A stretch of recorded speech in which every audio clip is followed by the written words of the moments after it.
नमस्कार, मैं जसवीर सिंह। आज का हमारा टॉपिक है वर्ण विचार।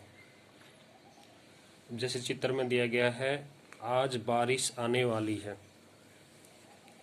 वाक्य है आज बारिश आने वाली है। इसका एक शब्द देख लेते हैं, आज।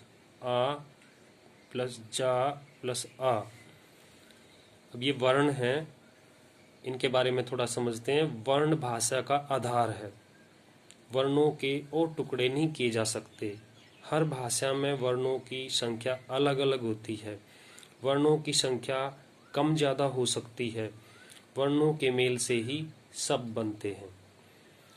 अब हम परिभाषा बता सकते हैं वर्ण की। वह छोटी से छोटी ध्वनि या मुंह से निकली आवाज़ जिसके और टुकड़े नहीं किए जा सकते, वर्ण कहलाती है।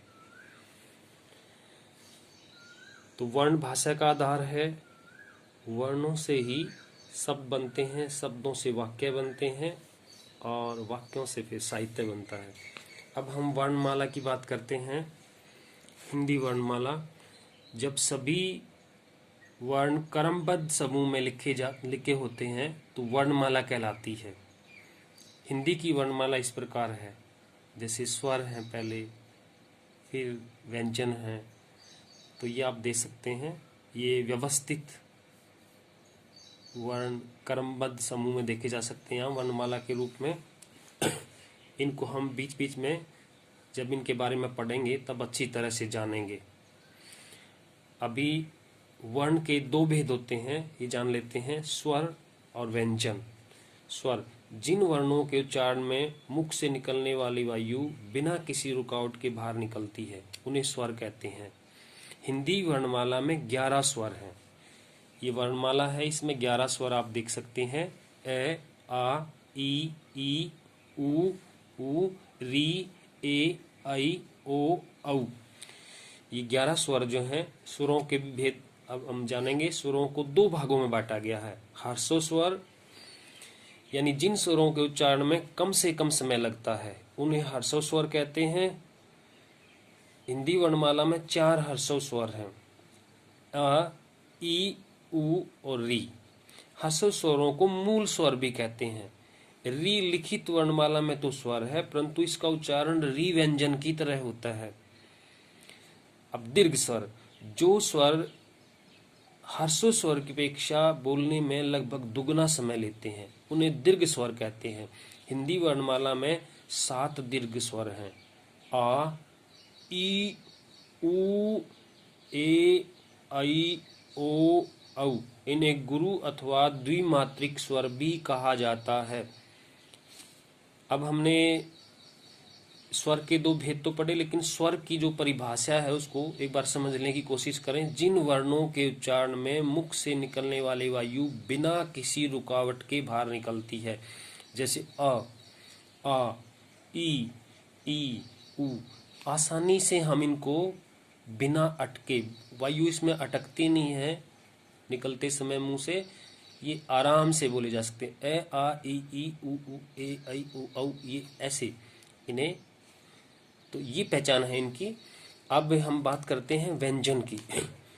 जो वर्ण स्वरों की सहायता से बोले जाते हैं और जिनके उच्चारण में वायु मुख के अलग अलग भागों से टकराकर बाहर निकलती है, आसानी से नहीं निकलती, टकराकर, उन्हें व्यंजन कहते हैं।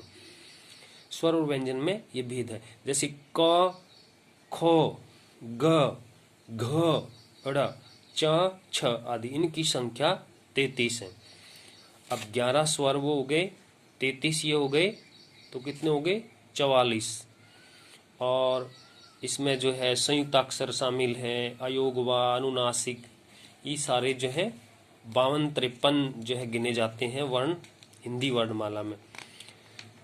तो व्यंजनों के बिना स्वर के लिखते समय या तो उनके नीचे हलंत लगा दिया जाता है, यानी हर व्यंजन में स्वर मिला होता है। अ, जैसे अभी हम बीच में जैसे आगे बात करेंगे तो उसमें अगर व्यंजन में स्वर नहीं है तो उसको हलंत लिखा जाता है, आधा लिखा जाता है। जैसे विद्या, ये द जो है इसमें अ नहीं है।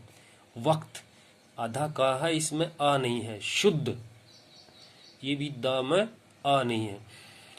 अब व्यंजनों के भेद, व्यंजनों के 3 भेद हैं, स्पर्श व्यंजन, अंतस्थ व्यंजन, उसम व्यंजन।